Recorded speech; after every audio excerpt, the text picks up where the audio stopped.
I was married to my ex-wife for almost 3 years, but we had to go out separate ways due to her infidelity. My ex-wife and I grew up in the same town, so we weren't complete strangers when we started dating. We even went to the same high school, but I was a couple of classes ahead of her, and we didn't get close to each other until after college. From the beginning, I didn't want to leave our town for greener pastures or anything. I loved it there and always wanted to be close to the people who mattered. The same applied to my ex-wife. She returned to overlook her parents' restaurant after she graduated from college, and that's when our relationship started. We became perfect friends after she returned, and some months after we got to know each other better, we started dating. Since we all lived in a small town, everyone knew we were in a relationship and possibly would end up marrying each other, and that's precisely what happened. After a year and 7 months of being in a relationship, we got married and had a beautiful wedding. I worked as a carpenter and earned a decent amount of money monthly, so I gave my ex-wife the kind of wedding she wanted. It wasn't so big, but it was what she wanted, and everything turned out as planned. After we got married, we went on our honeymoon, but just 2 days after we left, we had to return because her mother passed away in her sleep.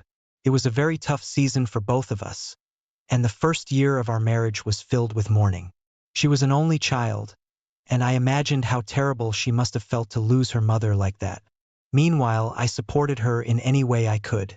I grieved with her, cared for her, and was there for her at all times. It wasn't how I wanted us to start our marital journey, but since death was something no one could predict or stop, I could do nothing.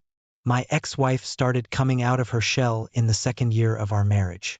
Because of her loss, she had become a shadow of herself and lost interest in many things. When this happened, I was so glad and looked forward to having the kind of marriage I always imagined.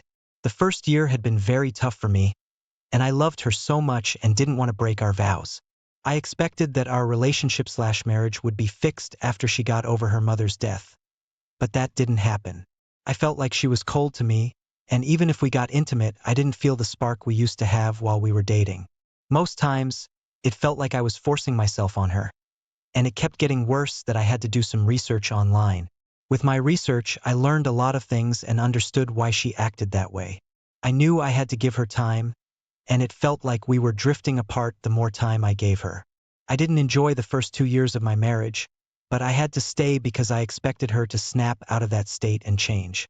One time, I even confronted her about her change in character and how I wasn't enjoying our marriage, but she called me selfish and insensitive. The very annoying part was that if we went out to a wedding, gathering, or whatever event we were attending, she would be very active, laugh at funny and dry jokes, and interact with people like everything was cool with her. But as soon as we got home, she would change. Our marriage was getting very boring, and after constantly nagging about her attitude for weeks, I started to see a few changes. She became more active at home, spent time with me, and we started doing all the fun things we used to do as singles, but never had the opportunity to do in our marriage because of the tragedy that struck. Sincerely, her changes made me feel loved, and throughout that time, our marriage was shaky and she was grieving.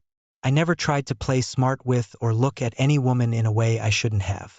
I'll admit there were temptations, especially since I wasn't getting what I wanted, and our conversations were so boring, but I loved her so much, and I knew what a 5-minute mistake could do to our marriage.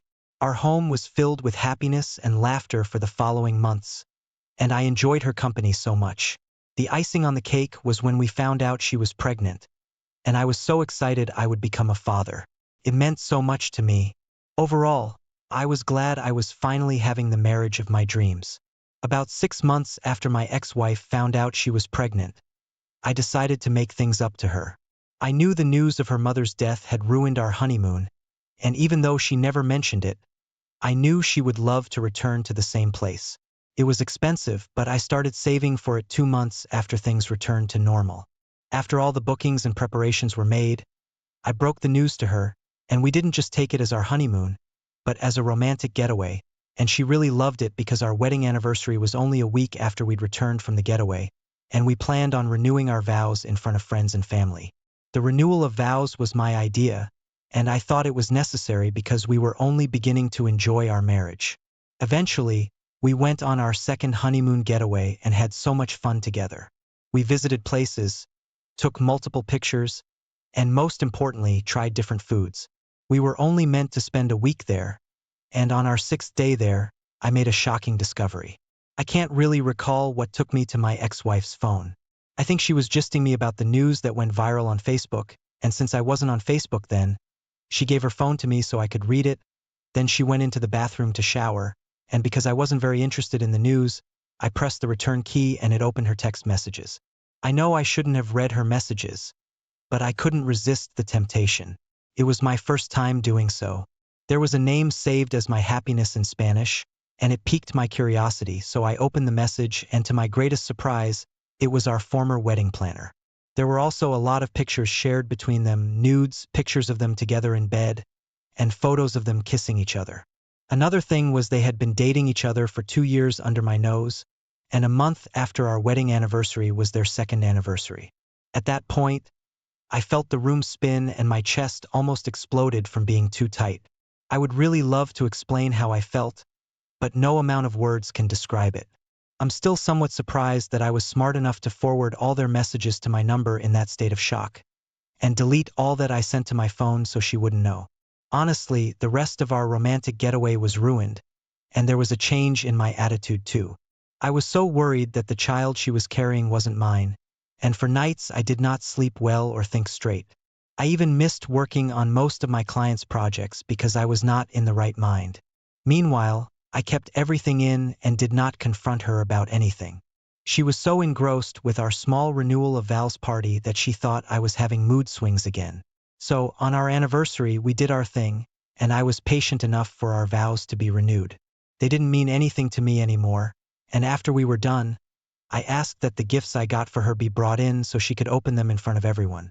Anyone who saw the size of the gifts could tell they were framed pictures, but maybe she thought they were pictures from our 2nd honeymoon. I asked for the photos to be given to her so she could open it herself, and she did. Immediately, she opened it. Everyone gasped, and she froze. I asked her to open the 2nd one, and she reluctantly opened it with tears in her eyes. Then I opened the last one myself. All 3 pictures were of her and our former wedding planner, in bed, naked together, and a picture of them kissing each other. Funnily enough, he was in attendance, and his wife and children were there too, since we were close in some way. I felt so satisfied to expose my ex-wife and embarrass her in front of everyone. Then I told her it was over between us, and I wanted nothing to do with the child she was carrying, because it was obviously not mine. She cried, begged me, and even said she didn't know how she entered an affair with him, but she was drawn to him because he comforted her more and didn't fake his grieving like I did. I was shocked to hear her say that because I sacrificed so much in her grief to be with her. It hurt, and it was more reason to get her out of my life. We divorced shortly after, and the whole town carried the news. The wedding planner's wife was so mad, too, that she divorced him, and in addition, he was forced to retire after the word spread like wildfire. I never took responsibility for the pregnancy, and the wedding planner said it wasn't his until DNA proved it was. It still hurts me whenever I remember what I got in return for being patient with my ex-wife and loving her foolishly. I haven't healed yet, and the wound opens each time I see her or bump into her. It's also been 4 years, and I haven't been in another relationship since then. I don't know if I will, but I'm sure I can never love another woman the way I loved my ex-wife. That part of me is gone. OP, many men would not have renewed their vows with their spouses, especially after she did something this terrible to you. Your wife was using fake grieving as her justification to cheat on you. No matter what you did for her, she would never have appreciated it. I'm glad she is out of your life for good. You don't deserve such negativity. Thank you for sharing your story with us. Now, let's move on to the 2nd story of the day. My wife and I were what you'll call the perfect couple. We loved each other so much and attended events, gatherings, weddings, church, and other social gatherings. Like I mentioned at the beginning of my story, we attended the same church, and being that she was a very devoted Christian, attended church all the time, and didn't live the kind of lifestyle other women on social media did, I believed she was the one for me. I liked her from the moment I set my eyes on her, and because she was the only woman I was attracted to since I moved into the city, I thought it was wise to talk to a couple of people before we became a thing, and they all guaranteed me she was a great girl. Indeed, She was a great girl. She was well-mannered, polite, pretty, and kind to other people, including strangers. She was a college graduate and worked as a vet assistant in one of the biggest vet shops in town. On my end, I worked with a marketing firm and I built websites as a side job. Eventually, I got closer to her after observing her for a while, and we ended up dating. We dated for only a year and we got married. Initially, I thought I was making one of the best decisions of my life, but after things turned out the way they did, I realized I made a terrible mistake. After my wife and I got married, we had a son after a year, and our life seemed perfect. We were one big happy family, and I did my best to look after our son. Despite how much I tried to keep my family together and give them a good life, something always had to go wrong. The first thing that happened was that our 6-month-old son broke his left arm while my wife cared for him one weekend. That Saturday, I went to hang out with a couple of friends and then stopped to get groceries on my way back. When I got home, the first thing I heard was the loud cry of our son, and when I rushed to check what was going on, I met my wife, trying to stop him from crying. According to her, she wanted to grab something from a neighbor's house, so she asked my 7-year-old nephew, who came over to stay with us that weekend, to look after the baby, and in the process of playing with our son while she was away, he broke his arm. I don't really get how. Maybe my nephew must have pulled his arm too hard, or tried to throw him and grab him like we did in his presence. Funnily enough, when I returned home, my wife was all dressed, and it was odd for her to visit a neighbor looking all dressed. I suspected something was off, but at that time what was most important was getting our son back to good health, and achieving that took a while. By the time our son had recovered fully, the matter had died, and I could not bring it up again. Although I tried to question my nephew, he was slightly shaken by what had happened, and his side of the story was not coordinating with my wife's. About a year after that, I noticed that my wife and I grew distant. We were both working hard to make ends meet, but it wasn't like our jobs changed. We still did the same job, worked the same hours, and split chores at home, and even though I was a bit difficult at times, I still loved her and treated her well. The reason we had issues was because she was just too careless and dirty. It was crazy for me to come home and see our son's removed diaper on a dirty plate in the sink, and the whole kitchen smelled terrible. There are also some things I cannot say here because of how embarrassing it was. Aside from her carelessness and not being as tidy as I wanted, we had no other issues. I also tried to make up to her whenever I started our fights and arguments, so she wouldn't think I was maltreating or nagging her because of our age difference. All this while, I never thought my wife would cheat on me until I saw things with my own eyes. It was devastating because I loved her more than I loved myself, and I sacrificed a lot to make her happy. That day, I came home from work about an hour earlier because I wasn't feeling well. When I got home, I noticed that our repairman's company truck was parked in my driveway, which was odd, and because his vehicle was in the driveway, I was forced to park behind him. When getting to my porch, I heard very loud moaning from my living room, and I immediately knew what was happening. To be sure of what I heard, I pushed the door open with force, and my eyes saw something I couldn't get out of my head to date. My wife and the repairman were doing it on our couch, and our son was in the living room watching them. I was so mad that I grabbed our son first before I kicked the repairman out of our house, and I yelled at my wife to join him, but she refused. She begged me, knelt down, and cried like she was innocent. She held my legs and even rolled on the floor if that wasn't enough. She told me she was sorry and didn't know what made her do it. She even tried to lie about it being their first time, but I was sure it wasn't. Without me saying it, she knew our next step would be a divorce, and before I even voiced it, she started begging me not to divorce her. She knew she had a reputation to keep, and that's why she begged me not to divorce her. I also knew she wanted our marriage, so I played a smart one on her. I told her I wouldn't divorce her if she told her friends, family, and the church the absolute truth about her affair with the repairman, and she agreed. I kicked her out of the house and took our son from her to avoid making her feel comfortable with the crime she had committed. Meanwhile, while the repairman was around, I threatened to report him to the organization he worked for, and I did. I had heard stories of repairmen and pizza delivery boys having affairs with married women, but I thought it was made up until it happened to me. Long story short, she exposed herself, and it turned out she was having an affair with him since the time our baby broke his arm. She lied and said she had gone out to get something from a neighbor, but in reality, she went out with him, leaving our son behind with a 7-year-old. When everyone heard this, they were so disappointed, and I still filed for a divorce and used her evidence against her in court. I also mentioned the part where she had our son in the living room while she was doing it with the repair guy, and I mentioned how careless she was to leave our baby with another child, which resulted in a broken arm. With all that presented, I won custody of our son. Meanwhile, her parents were so disappointed that they disowned her and wanted nothing to do with her anymore. Since then, she has been living with their rejection, and as for the repairman, his company fired him, but I don't know if they carried on with their affair.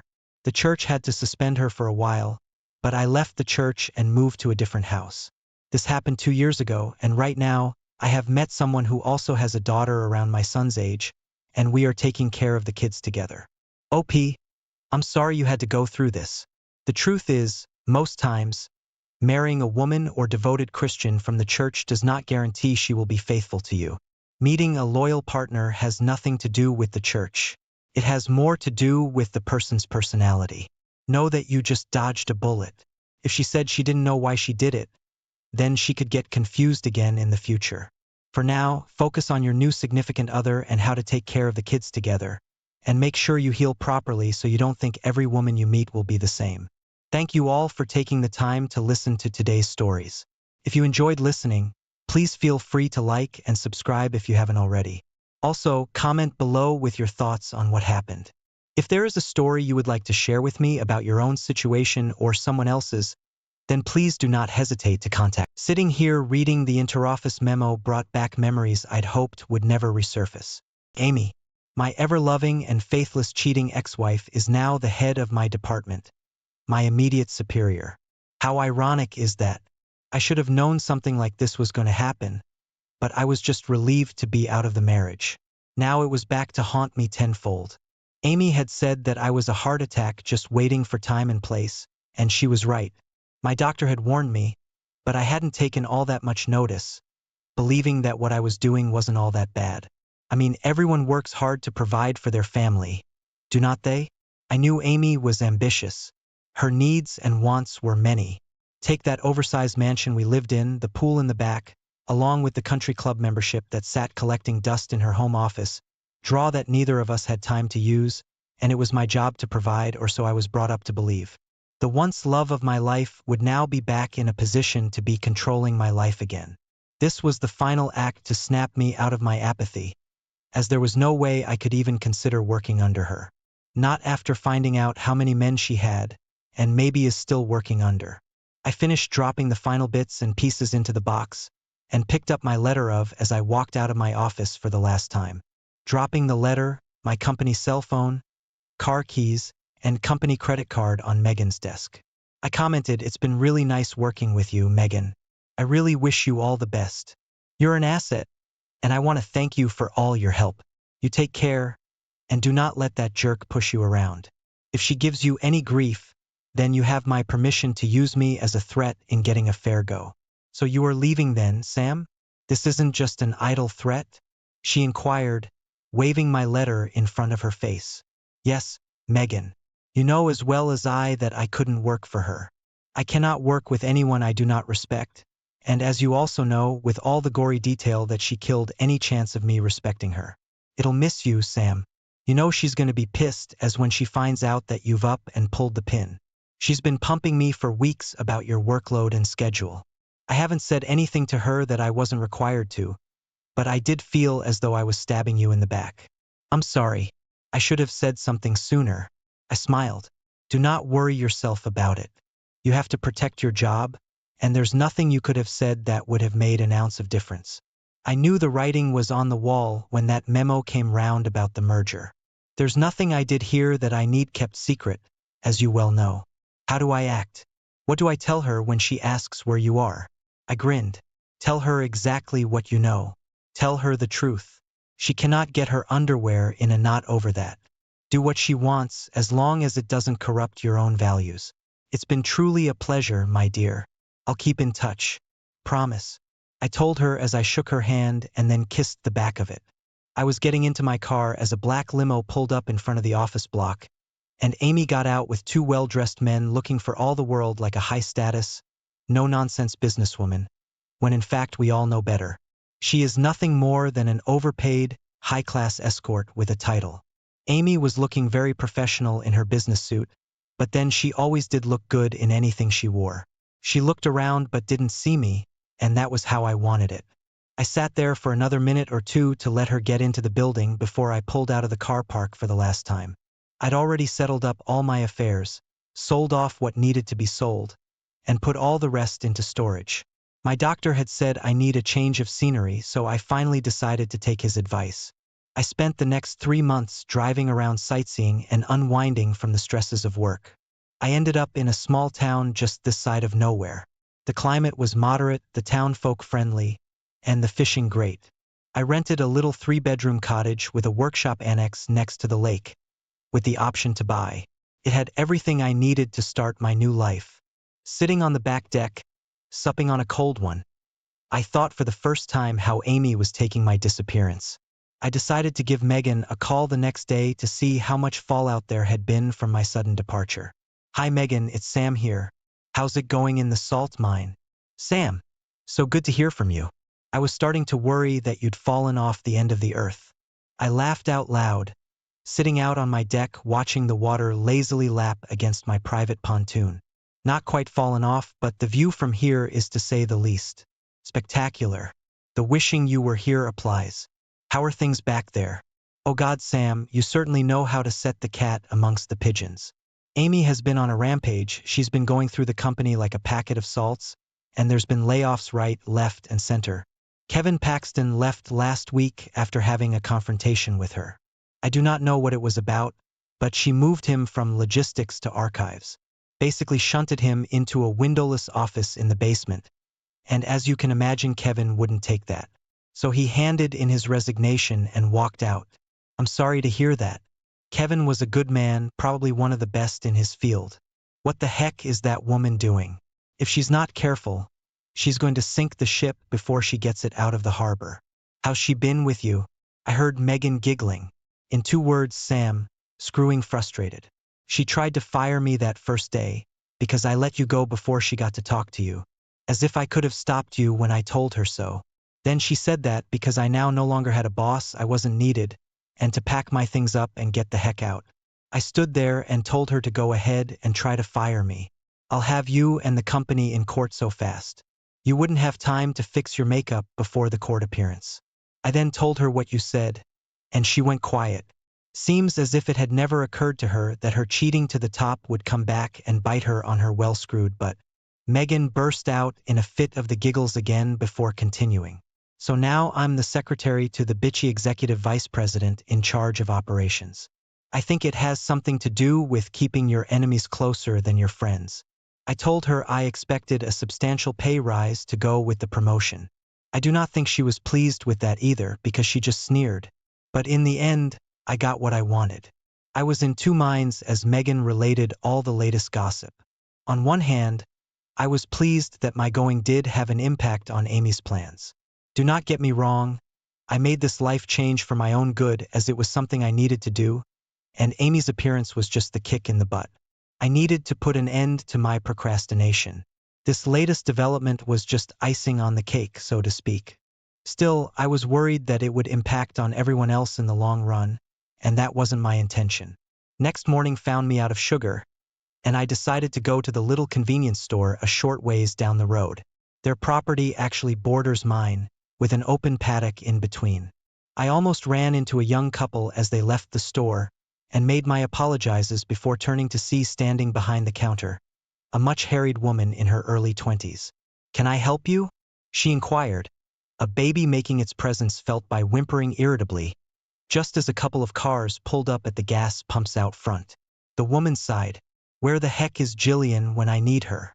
I smiled and asked, "Can I help you instead? My name's Sam, and I live just up the road. I think Junior over there needs a feed, and all I need is some sugar. I haven't got anything special on, so if I can help out until you are finished, or until Jillian gets here, it'd be my pleasure. How about I see to those out there, and let you see to your baby?" The woman smiled her acceptance and replied, "The name's Vivian, and I'd be so grateful for the help, Sam. I went out and took care of the travelers as they filled their tanks. I washed the windscreen and generally chatted, and on returning from the driveway, I laid their money down beside the cash register, just as another customer entered and started to browse the store. I took the time to wander over to chat with him. "Can I help you at all, sir?" "Just looking at your selection of fishing rods," he replied. "I'm traveling through, and I had to put my car in the shop for repairs, and it looks as though it'll be an all-day job. I thought I'd get a little fishing in to while away the hours." I noticed he looked like a businessman, and he could have been me not more than a year ago. He was going for the cheap rod-reel combo, so I asked, "Do a lot of fishing then?" The guy shook his head. "Not really, although I'd like to if I could find the time." I smiled. This was what I was good at, and then proceeded to convince him that getting something a little dearer would drastically increase his chances of catching his fish and enjoying his downtime more. I dealt with a dozen other customers before Vivian got the chance to put her daughter back down after feeding her. "Thank you so much, Sam. Why is it that things only get busy when you can least afford it?" "Bessie doesn't normally make a fuss at this time of day, and Jillian is always here by now," I chuckled. "I'd have to explain quantum mechanics to be able to explain that one, and since I have no idea what quantum mechanics is all about, then you will just have to make an educated guess. Maybe you and your husband need to hire more reliable help." This made Vivian's face drop, and I noticed it. "I'm sorry. I seem to have said the wrong thing. Please accept my apologies." Vivian peered up through sad eyes, a single tear forming in the corner. "It's not your fault, Sam, but I'm a widow." Vivian went on to explain that her husband Greg was a member of the Army Reserves and died while on maneuvers. She told me the truck he was in turned over and he was killed. The worst of it all was that Greg never even knew he was going to be a daddy. Bessie was most likely conceived the night before he left. Vivian wiped the tears from her face with the back of her hand and continued, "I think he would have been a good father, and he had so many ideas, this place being one of them." Vivian waved her hand around, indicating the store and land it sat on.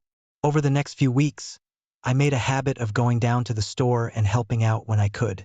I know what you're all thinking, and you're probably right. Vivian was a good-looking woman, and my hormones hadn't been satisfied for quite a while. But apart from that, it gave me back my sense of worth. The one thing that had hurt me the most was the knowledge that Amy's infidelity was an indication that she didn't need me or think that I could adequately provide for my family, and that she had little faith and no trust in my abilities. That was the final insult I had to bear. I think Vivian saw my need to give, and although she never asked straight out for my help, she never refused if I offered, and always remarked on how much she appreciated my support. I was starting to feel good about our time together, and she was funny, caring, and appreciative, which sat well with me. I was on my way home from another afternoon helping out at the store when my cell phone broke into my thoughts. "Hello. You're lucky that you're not a receptionist, Sam. You wouldn't last a day with your phone manner." The female voice chortled into my ear. "Hi, Megan. Sorry, but you caught me off guard for a minute. It's almost 7 at night. Is there an emergency?" Megan sobered up and stated, "I had to wait till I got home to call, as I do not know if the jerk boss has my desk phone tapped or not, but I didn't want to chance it. And Sam, that's the reason I'm ringing. You'll need to be on your guard. I'm just calling to giving you the heads up. She's putting a private detective on your tail. Well, she's asked me to put one on you, and I really cannot not do it and keep my job. But I thought that if you had forewarning, you may be able to lay low for a while and stay below the radar." Sight. Has that woman made her personal mission in life to harass me into the grave? I do not know, Sam.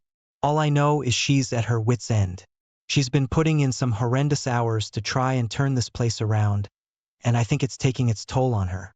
She looks 10 years older and has put on a good 10 kilos. Well, she couldn't be pregnant. Okay, maybe she could, but not by me at any rate. I heard Megan giggle again on the other end.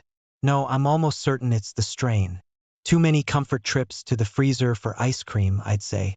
You can see it in her face and upper arms. She's starting to balloon. She's frantic to find you and has put me in charge of the task, citing that it was my fault you left before she got to talk to you. Jesus H. Christ. Okay, I can see that it's futile to ignore her. Here's what I figure you can do. Give it a week and then go to her with a bogus report saying that they weren't able to find me, but that they are fairly sure that the cell phone is legit. Then tell her that you have already phoned and have convinced me to talk to her. Megan must have heard the agitation in my voice. You sure, Sam? I really hate to do this to you. Do not worry about it, Megan. You need to look after number one, then you can guard my six like you've been doing. I appreciate your efforts, but do not put yourself in the line of fire. 1 week later, Megan gave me a text message in the morning before she started work. Page 02 BB2 day. Be ready for call today sometime. I saw the text message and chuckled at the abbreviations. BB? Jerk boss? No. Oh, number. Darn these young people and their high technology. Then I thought about what I was going to say to her. Nothing came to mind, and I figured I'd cross that bridge when I came to it. As promised, the call came. I recognized Amy's cell phone number as I answered it. Yes, Amy. What do you want? Amy must have been caught off guard by my slurring of words and at the crisp, short greeting. What had that jerk of a secretary of mine been? I hung up. My cell rang again. Darn it, Sam. I hung up again. The next time it rang, Megan cut in quick. You gonna talk to her or not? I chuckled. Tell the jerk. The next time she rings to keep a civil tongue in her head and she'll be able to get more than 2 words out. I'm through with her trying to lord it over me. Megan giggled. It'll be my pleasure, Sam. Talk to you later. There was a 5-minute gap between talking to Megan and the next call. Sam? Yes, Amy. What you want? Another pause then. May I talk to you for a minute? I'm listening. Another pause. Has Megan been crying on your shoulder? What has she said? Megan is a very capable young lady, and it doesn't matter what she told me. That girl, your so-called jerk of a secretary, is the only reason you're talking to me right now. And if I were you, I'd be kissing her but in thanks for helping you out. So I'll ask you again. What do you want? I thought I heard a sigh. I'm sorry, Sam. I'm just a bit edgy lately. I know Megan has done her job well, and I appreciate it. I really do. I knew that Amy was trying to defuse my angst, and I wondered what could cause her to surrender so quickly. Get to the point, Amy. You still haven't told me what you want. I heard Amy stifle a small sob. I really need to talk to you, Sam. I need your advice. I had thought we'd be working together here, as a team, but you quit and disappeared before I could run it past you. I grunted irritably. I saw the writing on the wall, Amy. As soon as I saw the memo come around that your company had bought out mine, I saw no mileage in staying and being humiliated all over again. So now that we've got that out of the way, you have a nice life, Amy. But I doubt if I'll see you around, since I do not mingle in your circles anymore. Goodbye. No, please, Sam. Please listen. I really need to talk to you, but not over the phone. It has to be face to face. I know I probably do not deserve it, but I'm begging you. Just half an hour, 30 minutes to put my idea across, and then I'll leave it up to you. Amy was almost crying into the phone by the time she finished. Please, Sam. I do not know who else to turn to. I ground my teeth. All I wanted to do was hang up and forget I'd ever got tangled up with this woman. A long moment drew out as I was battling with myself. Okay, Amy, but I'm not running around after you, so if you need to talk, then you're the one that'll have to meet me at my end. I'll organize it with Megan, and she'll let you know when and where. I flicked my cell shut before Amy could reply, half expecting her to call back, but the phone never rang the whole night. Amy was annoyed. Why do I have to go through all this, Megan? Why cannot you just give me Sam's address and let me go alone? Megan's grip on the steering wheel made her knuckles turn white. For the last time, Amy, it's because this is the way Sam wants it. You need to see him. He doesn't want to see you. In his words, and I quote, "It's my way or the highway, her choice. I do not like sitting in a car for hours on end with you any more than you do, but if he wants me to bring you, then you are just going to have to accept it. I have no intention of being there while you are having your little powwow. I'll make myself scarce, you can rest assured."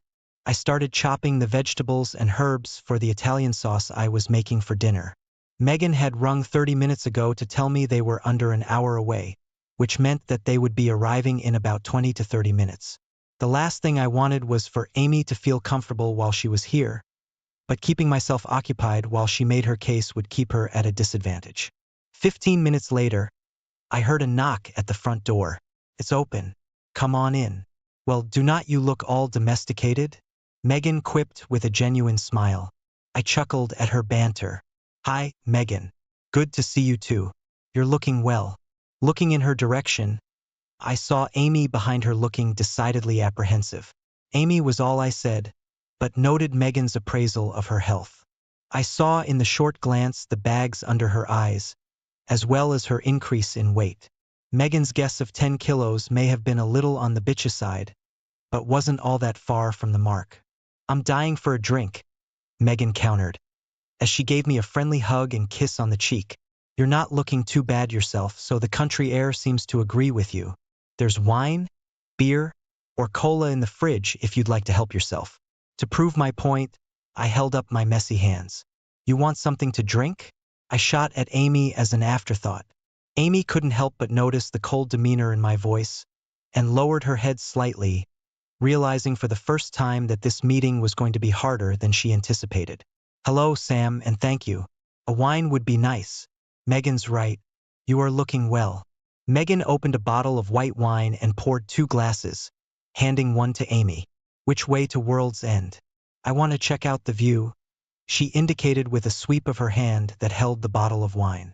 I'll leave you two to duke it out, but just remember, she said, pointing the bottle in my direction. I'm not here to bury bodies or clean up a crime scene, so play nice.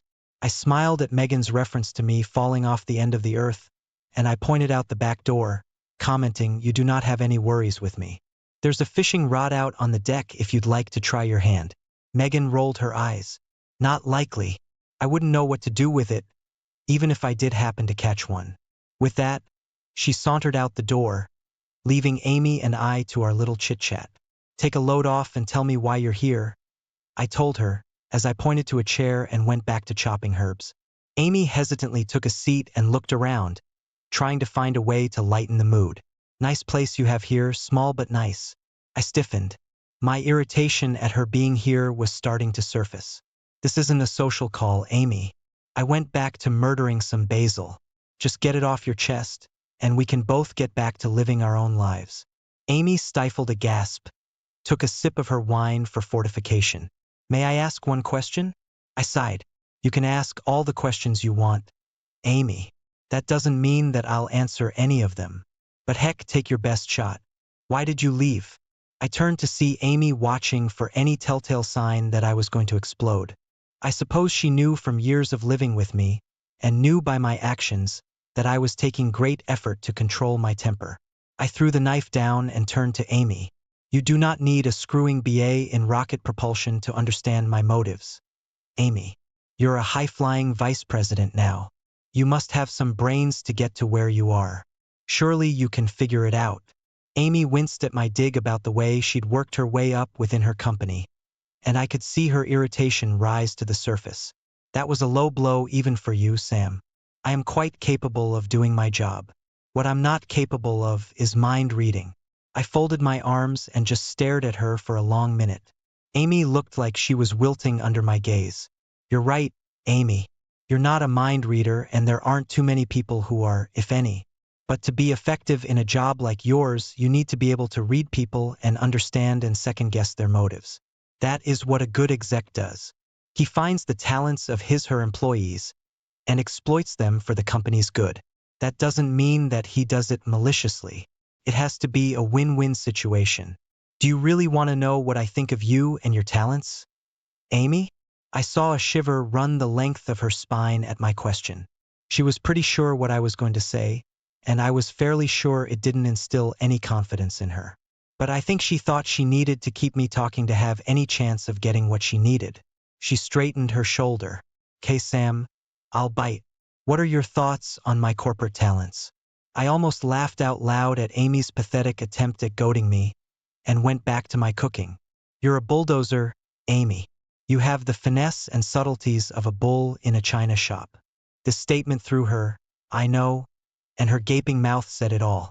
Of all the things she thought I'd say, that wasn't even on the list. A bulldozer? Was all she could say for a minute or so. Then, would you care to elaborate on that statement? I smiled inwardly as I kept chopping. Yes, Amy, a bulldozer. You take the most direct route to your goal, which may not even be the route of least effort. And you do not analyze the situation. You do not look around you and ask yourself who you can help, who will be helped into helping you. You do not think of anyone but yourself. You do not sit back and ask yourself what is the best line of attack. You just go in, put your head down, and heaven help anyone who gets in your road. And that is why you are in the unenviable position that you now find yourself. You have burnt your bridges and laid waste to the ground before you. I could see a tear start to form in the corner of her eye as she listened to my tirade. For the first time since I have known her, she was at a loss for words. No, I do not, was all she could manage. Her weak rebuttal said it all. Everything I did was for us, Sam, but your ego has made you blind to it. I understand that I hurt you, and I have told you 1,000 times how sorry I am for that. If you had just stayed long enough, I would have been able to bring you in on my plan. You still haven't told me why you left. I tasted the sauce and added some more salt. I saw the writing on the wall, and I'm not stupid, Amy. I know you were coming in to call the deadwood. You're the hatchet man or woman, as the case may be, sent in to remove the people that needed to be taken out so that the company could move forward, and I'm in full agreement that there was a need for it. All I did was make it easier for you to make those decisions. I saw a look of anticipation. This was where she wanted this discussion to go. Sam Beckman, for a smart man, you certainly do some stupid things. I had no intention of firing you, and if you had any resemblance of smarts, then you would have known that. As I said before, what I did for us. I did it so you could see all your dreams come true. Good ploy, she going for the heartstrings and stroking my ego at the same time. But then I never said she wasn't good at stroking. I was just miffed about what else she stroked. I cannot count the times we sat in the kitchen at home with you going on about how the fools at the top were keeping the company on its knees with their inept management. I believed in you, Sam. I believed you when you said that you could pull the company up by its bootstraps. I'm now in a position to help you put your ideas into practice. I knew you could do it, and I busted my butt to give you your shot at it. I went out on a limb with my bosses and said that I could bring your company into big profits. And what did it get me? Now it's the all your fault gambit. You left me hanging in the breeze without even giving me a chance to tell you what I had in mind. I've been battling on, putting in long hours to try and do what you said could be done. All I need is a little help from the one and only man I have ever loved. That's you, Sam. I need you. Between the two of us, we can sit back and reap the rewards that our union has accomplished. The I love you and this is our future arrow. I'm not stupid enough to think that we'll get back together, although I dream about it all the time. No, I see now that if we work at it, we can have a good business relationship and be happy. So what do you say? How about a truce and we get to work, and together we can show them that we're a force not to be trifled with. Amy took another sip from her wine glass and sat back. She seemed happy that I had stood there and listened and hadn't interrupted. But now her impetus had waned. She had stated her case, and it was up to me to make the next move. I had finished making the sauce while Amy gave her speech and was now putting a pot of water on to boil for the spaghetti. The only thing I could think of were the last words of Julius Caesar et tu Brutus, betrayal. Those were the first thoughts I had when I first found out about her cheating for her company and the reasons she gave. For all of Amy's pap, there was one niggling thought that kept banging away in the back of my mind, and those 3 words had encapsulated her past and present actions. Okay, Amy, a good executive looks at all the angles and then makes their decision on the best course of action. Just say for argument's sake that I buy into your so-called brilliant plan. What is it that gives you the idea that I can be of any help to you? I could see annoyance in Amy Sly's eyes at my question. I suppose to her it was obvious. I told you before that I believe you have the ability to pull this off, and that you have the standing in the company to garner the support of the troops, so to speak. They trust you and respect your opinions. The blocks you have encountered in the past have all been upper management, and they have been swept aside by my taking over as VP. I do not understand what you are trying to say. I smiled sadly at Amy's naivety. You cannot see that the very action of your taking over the helm has negated my effectiveness in garnering support, but I am not surprised, and the reason I say that is because of your refusal to believe that you have done anything wrong. Others do not see it that way, Amy. I saw the alarm on Amy's face as I went on. Have you ever wondered why you are having trouble gathering support for your ideas? The rumor mill has done more than an adequate job of informing all the staff of your business practices and ethics, and I might add, with not so much as one word from me. Amy's face was a mask. I was getting into territory that she wanted left well enough alone. All they see is a cheater who has leapfrogged her way to the top by opening her legs to anyone who could help her rise up one more rung of the corporate ladder, leaving more deserving employees to scrounge for scraps in her wake. Amy had the good grace to wince. They know you forced me in our marriage, and it's something that had made working there difficult, until I realized that I still had my dignity and their respect the day I cut ties and divorced you. If I took you up on your proposition, then I'd be effectively tell everyone that everything you did was okay. And now, instead of being a forced husband, I'd be making myself a forced employee. I'd lose their respect, and my ability to function would go straight down the toilet. Amy had tears forming again in the corner of her eyes as I gave my negative appraisal of her proposition. Her faith in her stand started to crack. I do not believe you, Sam. I have shown that I am prepared to work hard, that all I did was to get myself into a position of influence to get the job done. I am more than capable of doing the job, otherwise Jason wouldn't have given it to me. I shook my head. My anger and annoyance was morphing into sadness. I now saw that Amy actually believed her own press, that her mind had, maybe for self-preservation, refused to acknowledge the truth of her position. Did Jason come to you about the takeover, or did you press for it? Amy wiped her face with a tissue she'd taken from her purse and straightened with a little hope. It doesn't matter what you or anyone else thinks. I'm not Jason's puppet. I went to him, and I have to tell you he put up a lot of barriers until he allowed me to go to the board of directors to state my proposal. I nodded in recognition. It was as I had feared how the merger had got off the ground. Just as I thought. Let me ask you one thing. Was Jason balled deep in your privates when he gave in to your wishes to speak to the board members? Or were you giving him a head? If Amy's eyes hadn't given her away immediately, then the gasp surely sealed her fate. Trying to gather her wits, she asked, "Why do you think that?" I chuckled at her reaction to my query. "Do you know why I was good at my job, Amy?" I continued beyond my rhetorical question. "Since I can remember, I have made profiles on everyone I meet, and before you embarrass yourself, that includes you as well. The problem I had with your profile is, I didn't take my love for you into account. I stupidly thought that since you loved me, then I could trust you implicitly. It's a mistake that has cost me dearly, and I changed your profile to suit, because as my dear old grandfather once told me, no use getting older, son, if you're not going to get any smarter. I judge people not just by what they say, but what they then do, and if it fits their profile, then I can either work with them or around them. Either way, I seem to be able to get the best of any situation. Knowing the sort of person Jason is, I do not believe he gives a fat rat's but whether you succeed or fail. If you fail, he'll wipe his hands of you and point to the board, saying that they were the ones who approved your proposal. I could see the light dawning in her eyes as I continued. If you succeed, then he takes the credit for bringing an up-and-coming executive into a position that has increased the profit margin. He wins no matter whether you succeed or fail.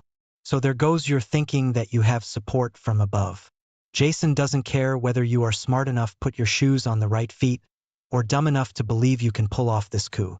As long as you keep the end of his crotch wet, he'll be happy. You're on your own, Amy, a little fish in a big pond, and the piranha are hungry. Amy fidgeted with her tissue. Everything I had said had validity, and it must have frightened her to think that she was in bigger strife than she first thought. But true to her modus operandi, she shut her mind off to the possibility that she couldn't bring about her security. So you think I cannot do this? I shrugged. No, Amy. No, I do not think. I know you cannot do this. I noted the anger rising in Amy, but I pressed on. It won't be Cox you'll be getting up your butt.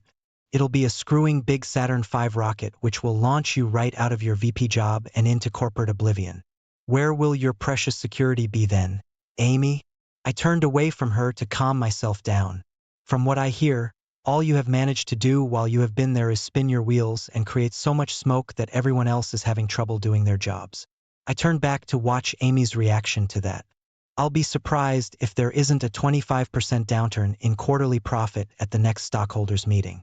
But all that is supposition. You can give this charade any spin you like, but it all comes back to your reasons for doing it in the first place. Let me tell you what I know and what I think. You told me that you love me and that you did this both for us. Amy was visibly shaking under my tirade, but nodded in agreement.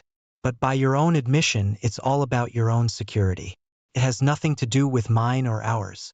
If you loved me as you keep telling me, then you would have moved heaven and earth to get me to stop working myself to death. What was it you said? I was a heart attack waiting for a time and place to happen. I waited for her to think back before continuing. You didn't try, or if you did, it wasn't very convincingly. No, you just went ahead and screwed yourself into a position of security waiting for me to start pushing up daisies. You could have threatened to divorce me if I didn't slow down and think of us. I'm sure that would have got me thinking in the right direction, and I know your infidelity certainly did. That's why I'm here now and feeling great for it. I love you, Sam. I didn't want to divorce you. You didn't want to divorce me, but you were prepared to sit back and let me work myself to death? That sounds really loving. I finished sarcastically. I smiled inwardly. Amy couldn't refute my argument and couldn't hold my gaze. I didn't mean what I said back then, and I do love you even now. I regret a lot of what I said to you back then. My grim face must have showed doubts. I'm also sure that Amy believed what she was saying. I do not have any doubt that in your own way you love me, Amy, but that has nothing to do with our situation. Do not you see? I cannot trust you now, either in a personal relationship or in business. I decided to end this discussion. This is how I see it now. You have finally got as close as you can to the top. There is no one else you can fudge to get any higher. You'll have to wait for Jason to retire or kick the bucket before you will be in line for CEO. And you thought this would be a good opportunity to cement your position in the company and lay claim to the coveted CEO position. Amy went to object, but I held her off. That's where your little scheme of taking over my old firm comes in. You take over and seduce me into working my butt off again to feather your own nest. I'm dumbfounded that you actually expected me to fall in line and do your bidding. I thought for sure that it was obvious that I wasn't a wimp when I kicked you out the first time. Then I realized it was most likely my fault, that I had set you up for you to fail. I could see that Amy was struggling to keep up. 1 minute I was saying it was all her fault, and now I was accepting responsibility. You're not making any sense, Sam. I think it's you that has it all back to front. I hung my head and sighed in exasperation. Okay, Amy, you've heard the adage of being cruel to be kind. Well, I wasn't being kind. I lead you up the garden path, when in fact I should have chopped you down and kicked you in the cunt while you were down. Cruel to be kind. But instead, I went to Jason and made him keep his promise to make you VP, and he did. I loved you enough to not want to see you hung out to dry, even though you deserved it. I made a mistake because it made you think that there was a chance that I could be talked back into your arms. Your little love cards on my birthday, Christmas, and any other occasion you could think of confirmed it time and time again. I rose to check the sauce and added more water to the now almost dry pot. If I had done what I should have done, then you'd have disappeared to some unknown location where no one knew you, licked your wounds and started again, hopefully a little wiser. That is what I want you to do now. Just walk away and start again. The tears were brimming again. You'll have to go back to some secretarial job, but at least that won't be as bad as what will happen if you stay and try to fight this out. You'll be lucky if your job description allows you to lick stamps while being screwed up the butt by some pimply-faced mailroom jerk over the sorting table. I watched Amy as my words hit home. I tried to lay it on thick, and it saddened me to see defiance in her face instead of resignation. I know I hurt you, Sam. God, I kick myself every day for it. But what you have just said is downright malicious. You have no belief in me at all, and after all the belief I have in you. Well, if that's what you think, then sit back and watch and I'll show how it's done. Just then there was a knock at the door. Come in. I snapped in irritation. Is everything all right, Sam? I'm sorry if I'm interrupting something. I sighed at losing my temper and looked at my watch, not realizing just how much time had elapsed. I'm sorry, Vivian. No, please come in. Amy was just leaving. I shot a look at her and waited for her to get up. Amy looked at Vivian standing in the doorway to the living room. She was a good 5, maybe 10 years younger, and pretty as a picture, slim with long, flowing, dark auburn hair. I couldn't help notice the look on Amy's face as she realized why she was here. She looked back to me. I was just staring at her blandly, and then her eyes took in the food simmering away on the stove, then back to me again. The tears started to fall as the penny dropped. I looked over my shoulder at the dinner I was preparing for Vivian and myself, and realized what Amy was thinking. What? You thought this was for you? I told you in the beginning that this wasn't a social call.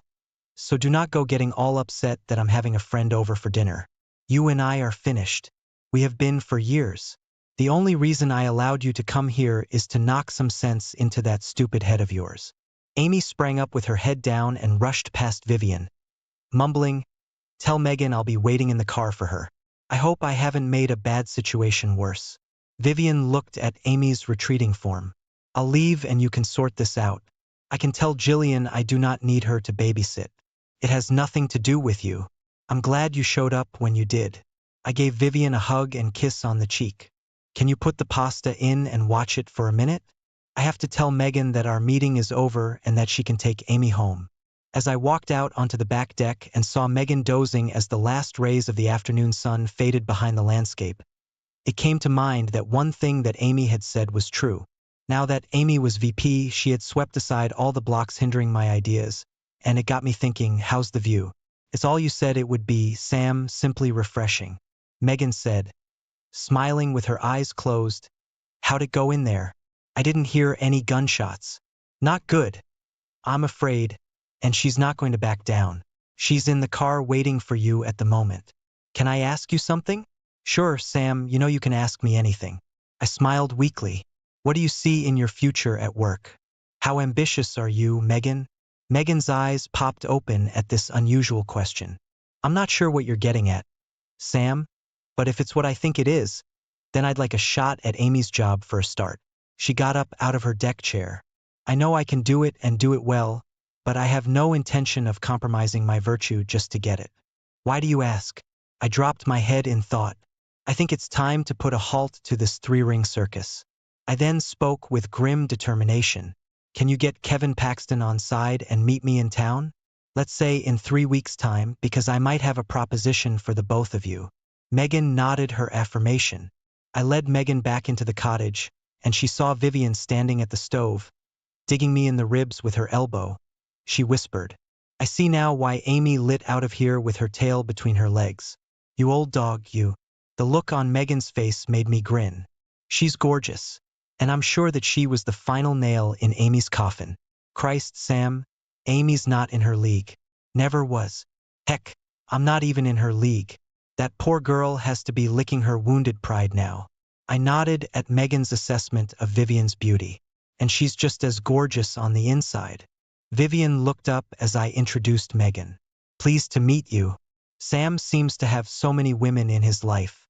"I'm not sure he has enough room for me," she hesitantly stated. Megan giggled. "Do not worry about any other woman you see Sam with. He's a one-woman man that you can be sure of, sweetie.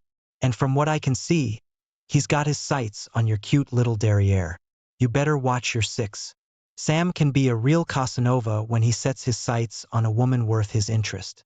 I do not know what Megan was going on about. I hadn't been around her in any social situation for her to make a statement like that. I could feel my face turning red. "I think you've said enough for one night, Megan, and it's time to leave." I was pushing her to the front door when she looked over her shoulder and fired her last salvo.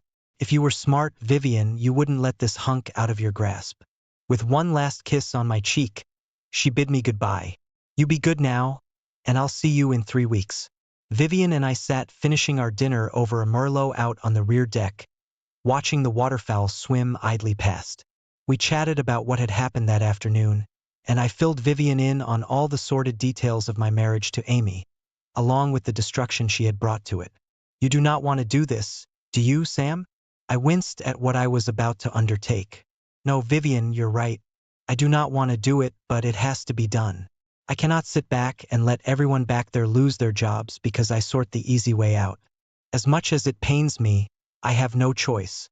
Vivian was quiet for a time, but stated, if you ask me, Amy is still holding a candle for you. I looked at Vivian and almost laughed. I knew she did before, but I do not think so now, not after what I said to her this afternoon. I ripped into her as hard as I could, but I do not think it made any difference. Vivian smiled. For all your hard-ass bluster, it's obvious that you care for others, Sam, including Amy, and take it from me. We women put a lot of value on that quality in our men. I really had nothing to say to that, so I went back to sucking on my beer. Vivian patted my arm for reassurance. If I haven't made a big mistake about you, then I'm sure that you'll do the right thing for everyone. I nodded with a grim foreboding. But not everyone will be thinking that way, I'm afraid. You didn't make her bed, Sam, she did, and now she'll have to lay in it, and there's nothing you can do about it. Vivian was silent for a minute or two, and I was lost in my own thoughts when she took me completely by surprise. Speaking of beds, when are you going to show me yours?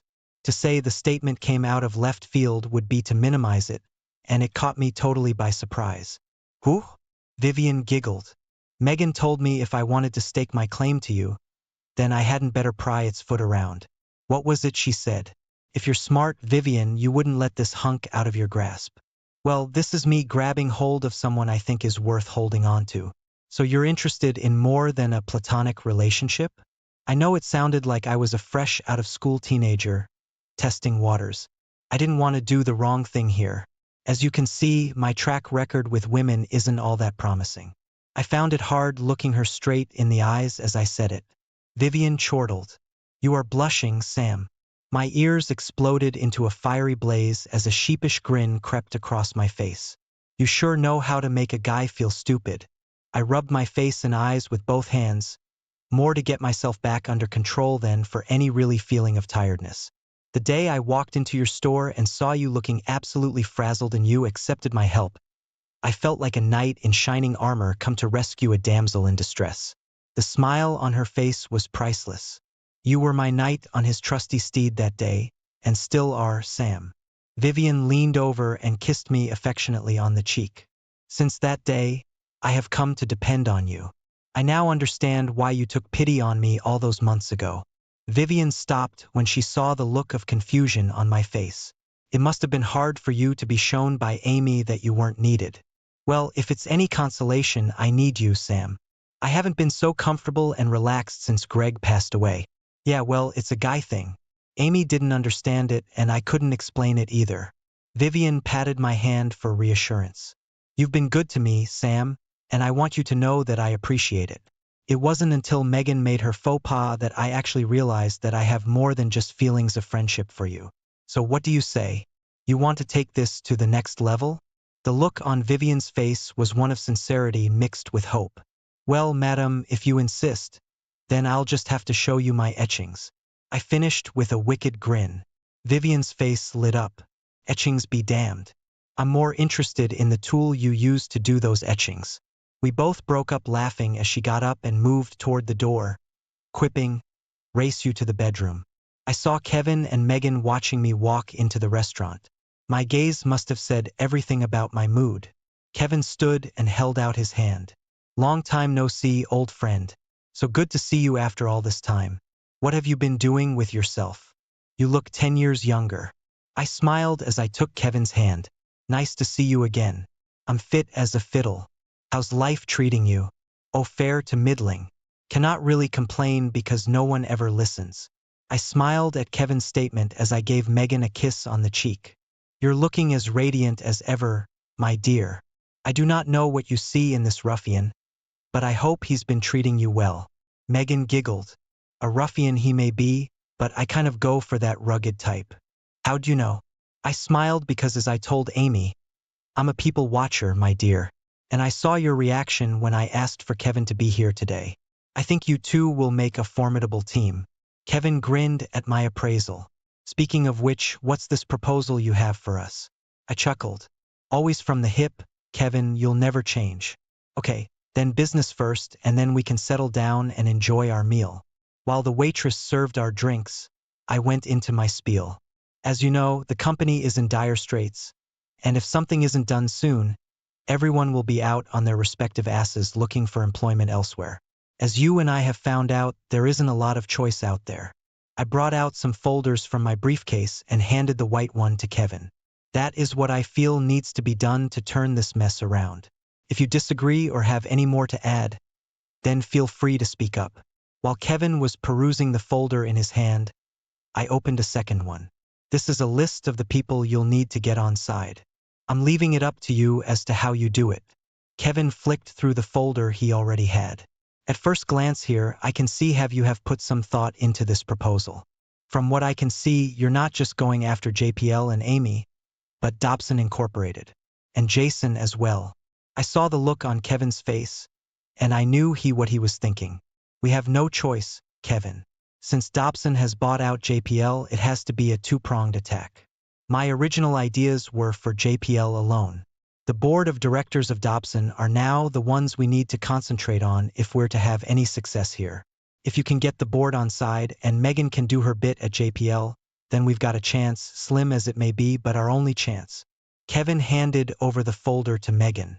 You're not joking when you that, Sam. Slim is an understatement, more like anorexic, but I can see the possibilities. Though I think it might be an idea to put it past Jack Deacon. He's the man when it comes to bean counting, do not you think? I thought for a while, then nodded. I know he's a genius when it comes to beans, if you think he's the one we need.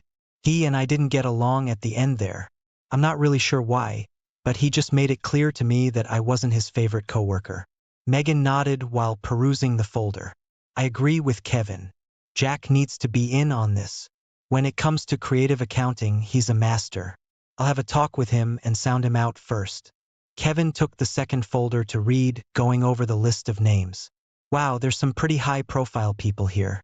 I'm not sure if I can even get in to see some of them, let alone bring them on board. I grinned at Kevin's doubt. What do you think I have been doing for the last 3 weeks? There is one name there, Slovak. I haven't been able to get anywhere near him, and if he's not on board, then all this a moot point. How in God's name did you get so influential? Influential be damned. If I was that good, I'd have Slovak eating out of my palm. I handed another folder over to Kevin. That is a list of appointments you have with all those others on the list except Slovak. Megan looked up from the folder she was reading. Isn't Slovak an uncle of Jerry Cambridge? Maybe he can get in to see him for us? Kevin and I looked to each other and shrugged our shoulders as Kevin asked, Can you find out and organize something? Sweetheart? Megan smiled. I have a meeting to organize itinerary and travel plans for an upcoming trip with Jerry tomorrow. I'll ask him then. That bit of information made me feel a little better, so I finished. I took the liberty of organizing times and dates on your behalf. The crap is starting to smell, even up in high places. I set out my worries, but at that stage I didn't have a workable plan. I called in a crap load of marker to do this. There's still a lot of work to do to wrap up the details, and I think we need to get everyone we can together to flesh out the final draft. Megan shook her head. I cannot believe Jason hasn't seen the crap coming. Oh, he knows it's coming all right, I scoffed. I believe he just doesn't care. He has his scapegoat and Amy's in for a terrible surprise when he drives the knife into her back. Megan winced in sympathy. Amy might be selfish fool, but I do not believe she deserves to be hung, drawn, and quartered in this fashion. I nodded my asseveration. I believe that he'll have to act before the next quarterly stockholders meeting for any chance to stay clean himself. That's why we have to act now and make it surgically fast, neat, and clean. Impress the big wigs and we're home and hosed. Kevin shook his head. You seem to think that we'll take you up on this offer. I smiled again. Come on, Kevin. Think about it. What do you have to lose? If Amy could swing them her ideas, then it'll be a walk in the park for you. You haven't found another job that will do justice to your abilities. Have you? I know you have a score to settle with Amy. I'm also darn well sure that Jason isn't exactly on your Christmas list. I nodded to Megan. And this little minx over here seems to believe in you as much as do I. I'm fairly sure that you will take the bit between your teeth and run with this. Heck, I've done the easy bit. All you got to do is bring home the bacon. Kevin laughed along with Megan. All tied up with a neat little pink ribbon, he stated sarcastically. Megan frowned. What about Jason? He won't go down without a fight, and I'm sure he has the backing to scuttle this ship before it has a chance to fire the first broadside," she pointed out as she perused the second folder. I screwed my face into an evil grin. "You leave that fucker to me. You won't even see him, let alone have to deal with him. All you need to do is keep Amy occupied so she doesn't know what's happening and do something stupid like committing professional suicide and taking out everyone else in the process." Megan's face matched mine with her grin. "She's the last of our worries. After your little talk the other day, she's had her head down so much that she doesn't know what day it is. Vivian stung her something terrible, and she's vowed to show you you're wrong. I can tell you, Sam, that you really messed with her head. I've had to run interference on many of her proposals to head office just to make her look halfway competent." Kevin, Megan, and I enjoyed our meal while discussing our plans. By the time we said our farewells, we had set up another meeting in 2 days' time with some others to go over the final draft. The meeting was fiery, to say the least. Megan and Kevin had got half a dozen fellow conspirators together to help bring this puppy home. Jack Deacon was just one, and as I had predicted, Jack was antagonistic from the start, though he did sit and listen to what we had to say. "Give me a look at the financial package," he demanded. We all waited with bated breath as he ran his finger down the page, leaving me astounded at the speed with which he could add and subtract. "This is total hogwash, Beckman. There is no way you can justify these figures." I looked at him, and the first reaction was to fly off the handle at his negativity, but I responded, managing to control my anger. "They are only estimates, forecasted approximations." Deacon smiled sarcastically. "Do not give up your day job, Beckman, and I've seen more accurate weather forecasts from the Bureau of Meteorology. This was put your money where your mouth is time. I told Amy that I was good at knowing how to get around difficult people, and this was put up or shut up time. Look, Deacon, can I call you Jack? I know we haven't seen eye to eye ever since Amy's unorthodox rise to power, but I know you're good at what you do, and that's why you're here. You're the best there is." I could see his chest puff up, and I was sure I was on the right track. Jack got a knowing grin on his face. "I may be seen as just a bean counter to you lot, but I'm not that socially inept that I do not know when I'm being patronized." I gritted my teeth in frustration. I know it sounded patronizing, but it doesn't make what I said any less true. I pointed around the room to everyone else here. What are these people going to do when the crap hits the fan at the next stockholders' meeting? I myself really do not give a fat rat's arse whether you come on board with this proposal or not. I can walk away and go back to my life in the country and let you get on with working out how you are going to do at the unemployment line. You are a genius when it comes to numbers, Jack. You are in a position that you can get employment at the drop of a hat. But what about them? We need you to do your thing, get creative, and make those forecasts work. I could see the gears turning, apart from the weak try at pandering to his conscience. He seemed concerned. "So this isn't some scam to get your wife further up the corporate ladder?" I smiled sadly and chuckled as I was shaking my head. So that was his beef with me. No, Jack, definitely not. She's my ex-wife to start with, and she'll be lucky if she's shuffling papers in some dark windowless room if we ever manage to pull this off. I made a mistake when I divorced her. I should have burned the jerk, but I didn't, and I regret what it has led to. I'm here to try and fix that mistake, irrespective of whether this takeover works or not. Both she and Jason are history. I'll guarantee you that, Jack replied, as he looked around the room and then back through the folder once more. "You know, Sam, I've been doing so much with so little for so long that I'm now fully qualified to do anything with nothing." He lifted his head with a smirk a mile wide on his face. "What's the deadline for having this miracle finished?" I looked over to Kevin. "I need it by 3 p.m. tomorrow," he responded cautiously. "Holy screwing crap," he snapped with eyes bulging from their sockets. "I'm good, Kevin, but I think even God will have trouble getting this mess sorted by then." We all looked around, and I was starting to worry that my brilliant plan might just go down the gurgler. What he said next threw me and most likely everyone else in the room.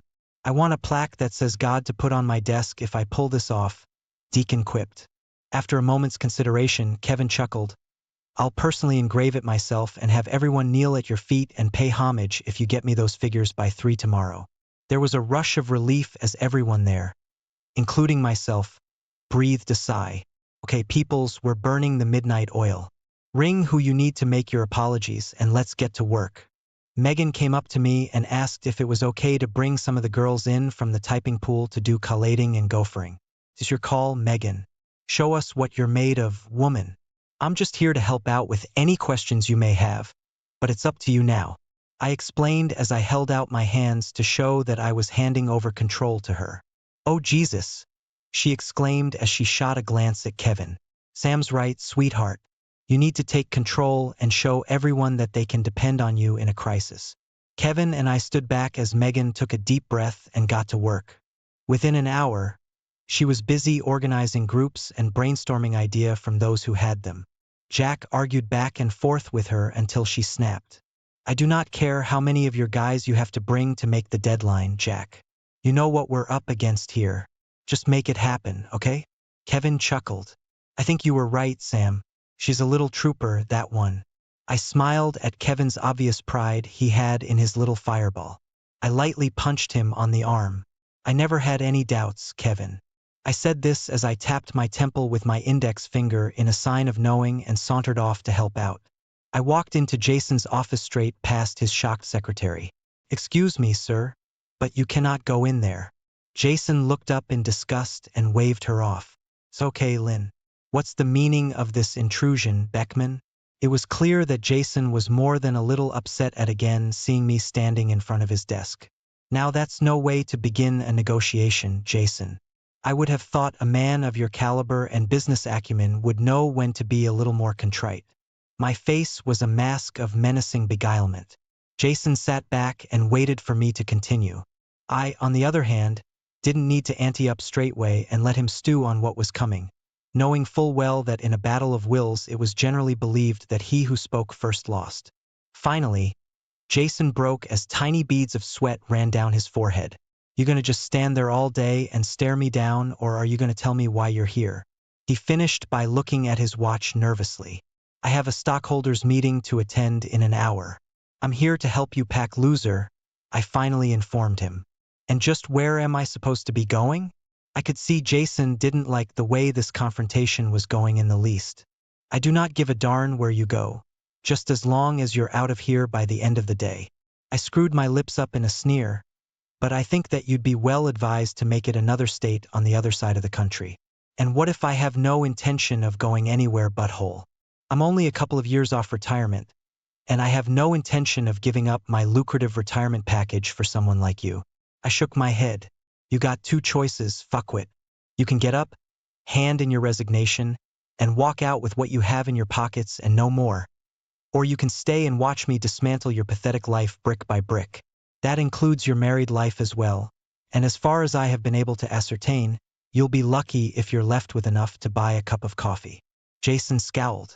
I did what you wanted, Beckman. I gave Amy her shot at VP, and as you well know, she's now in control of JPL. So why are you handing out the threats all of a sudden? It's no secret that we have never seen eye to eye, but I was always under the impression that you stuck by your word. What's changed your mind to make you bring the past back to haunt me? I leaned forward and put both hands on his desk so that his face was only inches from mine. You changed my mind, you crotch-sucking son of a jerk. I held up my end of the bargain until you went and broke it. Now you pay. You screwed Amy in more ways than one. You let her stand up in front of that board and state her proposal when you knew for certain that it was doomed to fail. You saw a chance to kill two birds with one stone. You knew she would come to me for help to turn the company around, and you darn well knew that I wouldn't help her. So you broke our arrangement, and now I'm extracting payment in full. The sweat was pouring off Jason's face as he listened to me. Everything I had said was true, and he must have wondered how I'd found out that he'd set her up. I didn't break our deal, Beckman. She came to me. I didn't do anything but give her a chance to prove herself. If anyone is to blame for the position she's in, it's her. Do not give me that crap, you low-life scumbag, I said as I swept some doodads off his desk with my left hand in anger. You had every chance to get her to back off. Heck, even a moron with a 5th grade education would know that without you she had no chance to get in front of the board members to make a fool of herself. Pointing my finger in his face, I continued. It was your call and you called it wrong. Now you have to put it right. You resign or sit back and enjoy the destruction of your life in total. Jason's face was a stage of emotions, and I enjoyed the concert with immense pleasure. I stood my ground and watched as he battled with his options. I seriously doubt that you have the necessary goods on me to do as you're threatening. It tickled me to watch as he mentally tried each door and found it securely locked. Do you honestly think that I've been sitting on my butt these last few years?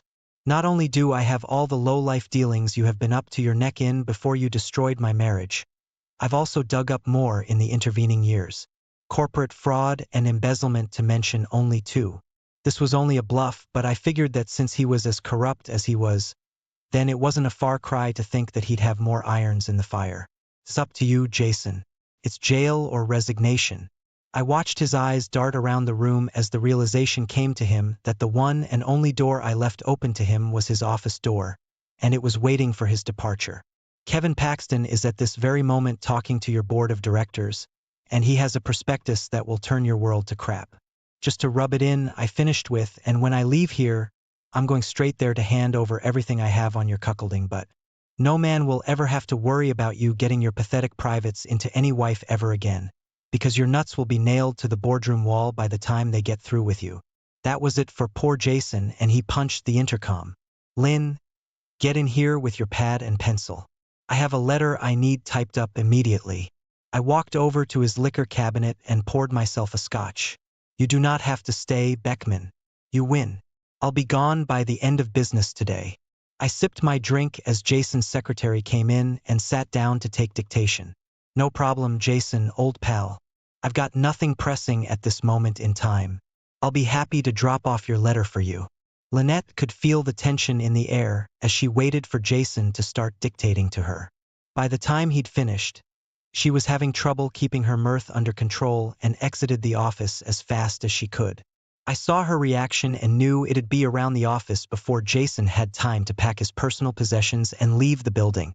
As a parting shot, I called out to him as he walked out his office door for the last time. I hear the South Pole has nice weather this time of year. I'm sure I have no wish to look for you there. Oh, and Jason, you have a nice day now.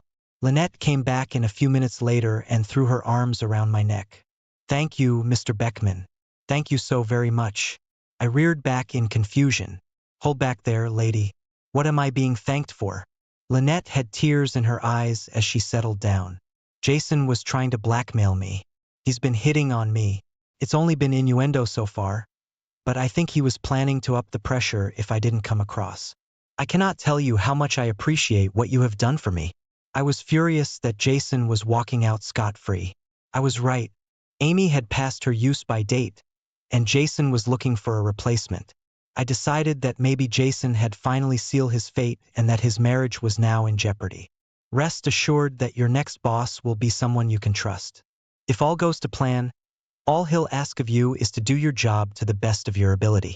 He's a fair and honest man who rates loyalty in his employees at a premium. Lynette gave me another kiss on the cheek. All the same, you're now on my Christmas list forever, and I'll try to talk my husband into naming our next son after you. She grinned. Thank you again for all your help. She handed me an envelope. I have to say that I have never in my life enjoyed typing a letter more than I did this one.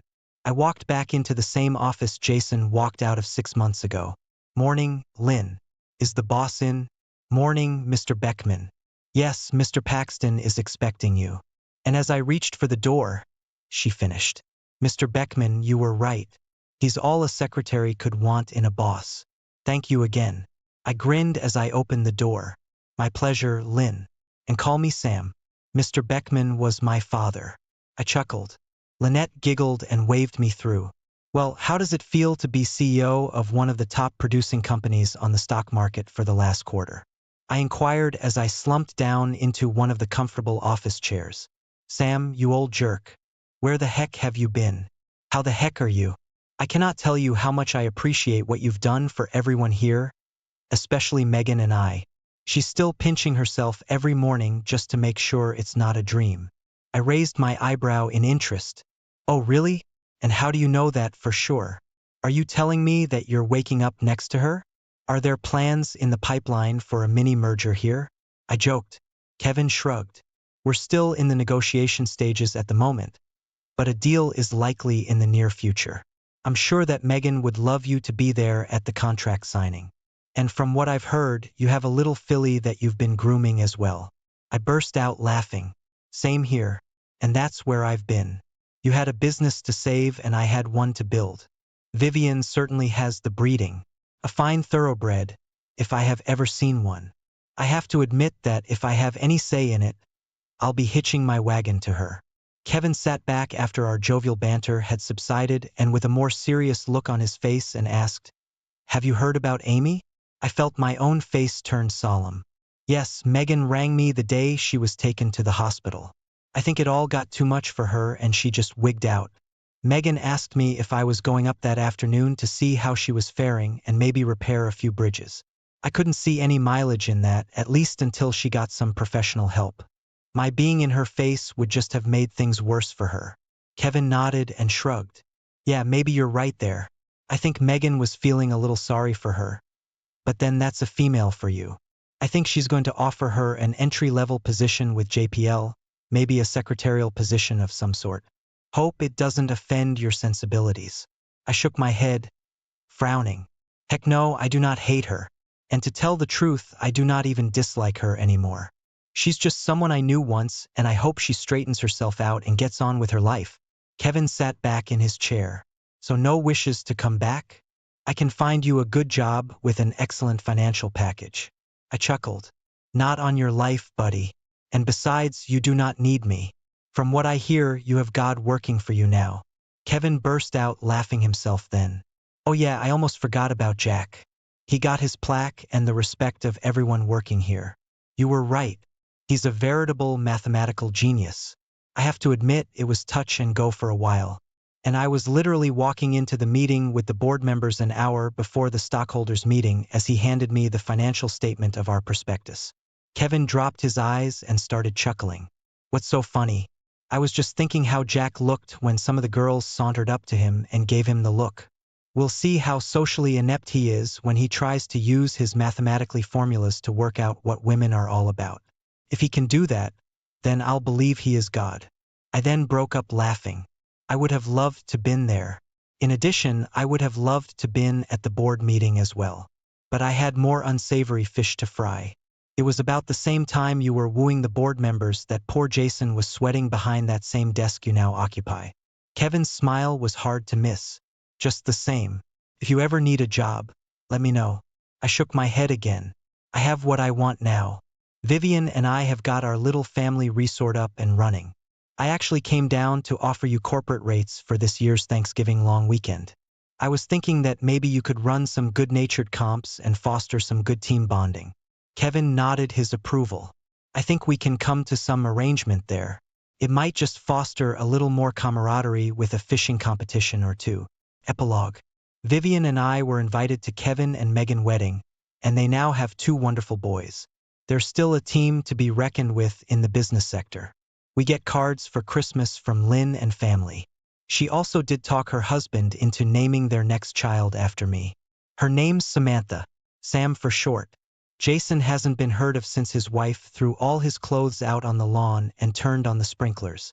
Jason's Elvisine guitar was turned into a necklace for his favorite little garden gnome after Nancy slammed him down over its head. I believe he's hustling penguins for warmth in Antarctica, but do not quote me on that. It's just a rumor. And Amy? After she got the necessary help she needed to get over what Jason had done to her, she accepted Megan's offer for an entry-level secretarial girl Friday job. She sold the ridiculously ostentatious mansion and had just enough to buy a modest condo within walking distance of work. She will never again be part of the elite business set, but she's got her own house all paid for even if she has to work to support herself until she retires on a modest pension. I did talk to her at the company Thanksgiving party they had at the lake. She was a little reluctant to come until Megan convinced her that she needed a little closure. We spent a little time chatting, and she as much as apologized for her arrogance and admitted that she was in over her head. I also apologized for destroying her security, but I couldn't see how I could get around it without jeopardizing everyone else's job. She told me that since her therapy she now saw how stupid her thinking was. It was good to hear her laugh when I told her about Jason's departure. I think she had a relaxing weekend and spent most of it sunbaking with her fellow female coworkers. I do not know what her social life is like. Megan tells me that she does go out with some of the girls on occasions but rarely stays long. To tell the truth, I really do not have time to even think about it, let alone care all that much. It's her life she made, and she's the one who has to live with it. Vivian and I got married 6 months later, and we moved her and Bessie into my cottage. I watched as she took a photo frame of her late, departed husband out of her suitcase. She stood gazing at it for a moment, then kissed it and put it gentle in one of the drawers of her vanity table. The gesture moved me, and I walked over to her, and while she watched with uncertainty, I took the picture frame out and propped it up on her vanity. I think Greg deserved to see that his wife is happy, looked after, and well loved. Do not you? Vivian smiled with a tear in her eye as she hugged me. You're a good man, Samuel. I think Greg and you would have been the best of friends. My guardian angel has been working overtime for me. I am so fortunate to have found not one but two men in my life who I can honestly say are my soulmates. I felt good. No can that I felt great. The best I'd felt in years.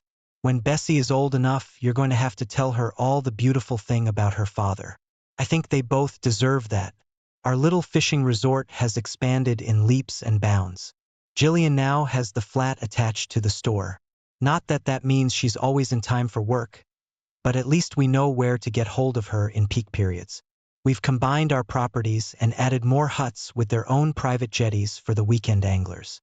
I spend most of my days tinkering around in my workshop and doing running repairs to the boats and just general maintenance around the place. Vivian still runs the convenience store, and Bessie is getting underfoot more and more. She's 5 now, and I'm dad to her. After all, I'm the only father she's ever known. We gave her a surprise last summer, her very own little baby brother to fuss over. Brady keeps her out of our hair for a little while at least, and I have to admit I fuss over them both. Oh, and my doctor. He's happy as well, so remind me to send Amy a lovely little thank you card in respect to that.